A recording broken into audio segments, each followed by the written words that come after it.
it's a war crime.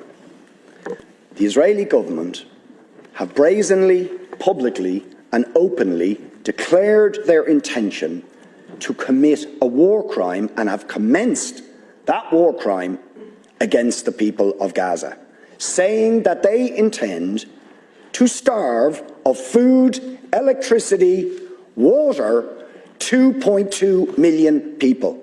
That is a war crime under the 4th Geneva Convention.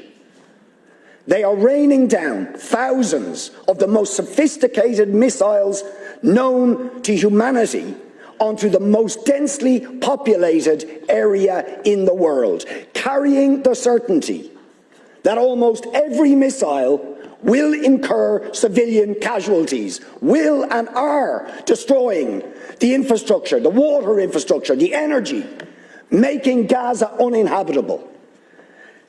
And using, in very credible reports, as they did in the past, chemical weapons, white phosphorus, being used by Israel. And you try to suggest there is some symmetry, some equivalence between the actions of Hamas and what Israel has been doing to the Palestinians for decades. Will you admit that the terrible loss of life and escalation of violence that we have seen in the last few days is simply a continuation of the crimes against humanity, the war crimes of the state of Israel against the people of Palestine? And it's not me saying this. You have, or you should have read, the reports of Amnesty International, which we asked you to read and act on Human Rights Watch, on the UN Special Rapporteur to Palestine, on the UN Human Rights Council, on the issue of Palestine.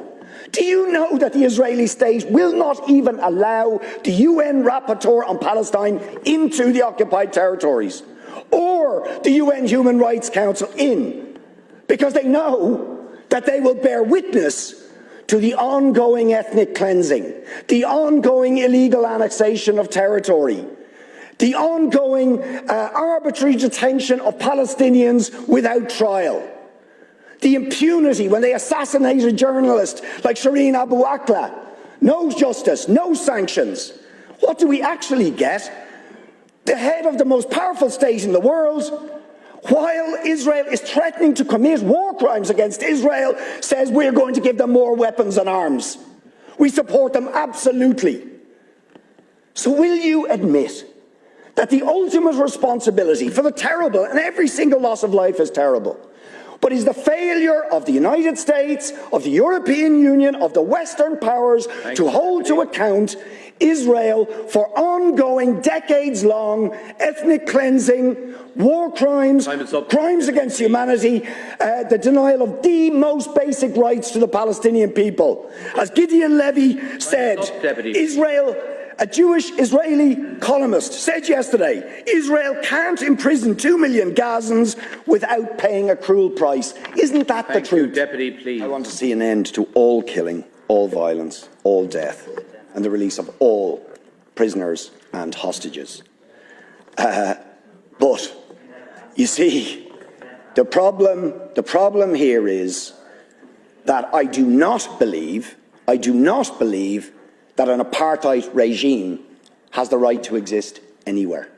I do not believe that a regime that engages in ongoing, daily, weekly, monthly, ethnic cleansing of another group of people based on their race or ethnicity, which is what Israel is doing, has the right to perpetrate those crimes.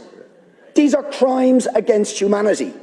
This is a regime for decades has denied UN resolutions calling for the right of Palestinians, millions of them, ethnically cleansed since 1948, living in refugee camps in Lebanon, Syria, Jordan, cast to the winds of the world, denied statehood, denied identity, denied history, and they have the right to return, but Israel shoots them down if they try and assert that right, as happened in the Great March of Return. Let's remember that. Peaceful demonstrations in 2018 by the people of Gaza, attempting to assert their right to return, shot down.